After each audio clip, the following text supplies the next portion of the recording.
Hello friends, आज हम बात करने वाले हैं एमए फाइनल ईयर प्राचीन इतिहास के पेपर फर्स्ट के बारे में, जिसका नाम है पॉलिटिकल हिस्ट्री ऑफ इंडिया अर्थात भारत का राजनीतिक इतिहास। इसमें जो है 2018 में पेपर खंड आ के अंतर्गत किस तरीके से आया था उसको जो है हम हल करेंगे। जैसा कि आपको पता होगा कि एमए फाइनल ईयर में या एमए में जो क्वेश्चन आता है वो 3 खंडों में विभाजित होता है। खंड आ, बा और सा। आ में अति लघु उत्तरीय प्रश्न आता है और बा में लघु उत्तरीय, जबकि सा में दीर्घ उत्तरीय प्रश्न आता है।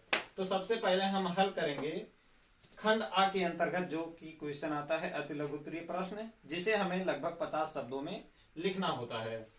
तो 2018 में जो क्वेश्चन पेपर आया था उसको हम हल करेंगे। सबसे पहले ये देखिए, पहला क्वेश्चन हमारा आया था श्रीगुप्त।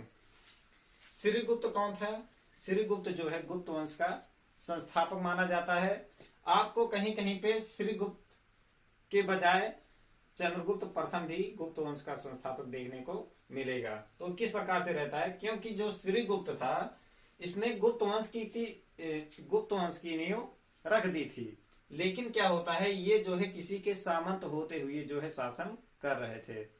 कहने का ये मतलब है जो श्रीगुप्त थे ये स्वतंत्र होकर अपना राज शासन नहीं कर रहे थे। ये जो है किसी के अंडर में थे, किसी जो इनसे बड़ा राजा था उनके अंडर में ये शासन कर रहे थे। इसलिए इनको सिर्फ संस्थापक के रूप में जाना जाता है गुप्त वंश के, न कि वास्तविक संस्थापक। लेकिन जब श्रीगुप्त के बाद घटोत्कच इनका पुत्र और घटोत्कच का पुत्र एक आते हैं चंद्रगुप्त प्रथम, जिन्हें जो है गुप्त वंश का वास्तविक संस्थापक माना जाता है। तो श्रीगुप्त जो है गुप्त वंश के संस्थापक के रूप में जाने जाते हैं और इनके द्वारा लगभग 275 ईस्वी में गुप्त वंश की स्थापना की जाती है। दूसरा क्वेश्चन हमारा है गुप्त संवत। गुप्त संवत जो है चंद्रगुप्त प्रथम, जो अभी हमने बताया गुप्त वंश के तीसरे शासक चंद्रगुप्त प्रथम के द्वारा जो है गुप्त संवत चलवाया गया। जिस तरीके से शक संवत होता है, विक्रम संवत होता है, ईसा पूर्व या ईसा मसीह के जन्म से जो कि माना जाता है, इसी तरीके से गुप्त संवत जो होता है जो कि चंद्रगुप्त प्रथम के द्वारा चलवाया गया था। तीसरा क्वेश्चन हमारा है हरिसेन। हरिसेन कौन था? प्रयाग प्रशस्ति के रचयिता, अर्थात जहां से हमें गुप्त वंश के शासकों के बारे में, जैसे कि समुद्रगुप्त के बारे में हमें ज्यादा जानकारी मिलती है प्रयाग प्रशस्ति के द्वारा। ये जो है प्रयाग में स्थित है और यह जो है पहले आपको पता होगा कौशाम्बी में था, जिसे अकबर ने जो है ला करके प्रयाग में स्थापित करवा दिया था। और इसकी रचना जो है प्रयाग प्रशस्ति की रचना हरिसेन ने की थी। और हरिसेन थे कौन? ये समुद्रगुप्त के दरबारी कवि के रूप में जाने जाते हैं और संधि विग्रह के रूप में भी जाने जाते हैं। चौथा हमारा है कांच। देखिए, जो कांच ये एक व्यक्ति का नाम है, एक राजा का नाम है, लेकिन ये नहीं कंफर्म है कि ये कांच नामक जो है व्यक्ति राजा ये कौन है। कुछ लोग मानते हैं जो कांच है ये समुद्रगुप्त का, अर्थात जो गुप्त वंश में हमारे समुद्रगुप्त हुए, जिसे भारत का नेपोलियन भी कहा जाता है, कहते हैं समुद्रगुप्त का ये जो है बड़ा भाई था। और कुछ लोग क्या कहते हैं जो कांच था ये समुद्रगुप्त के जैसा कोई अन्य राजा था। तो कांच के विषय में जो है मतभेद है। पांचवा हमारा है महासेन गुप्त।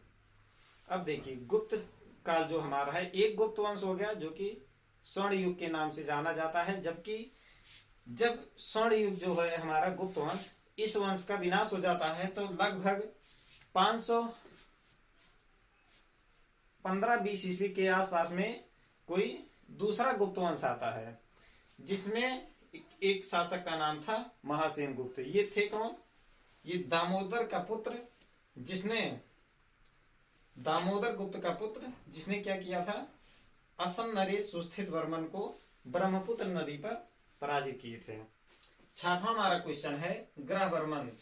ग्रहवर्मन जो है, ग्रहवर्मन ने हर्षवर्धन की बहन राजश्री के साथ विवाह करते हैं और ये जो है मौखरी वंश के शासक थे और इनकी राजधानी जो है कन्नौज थी।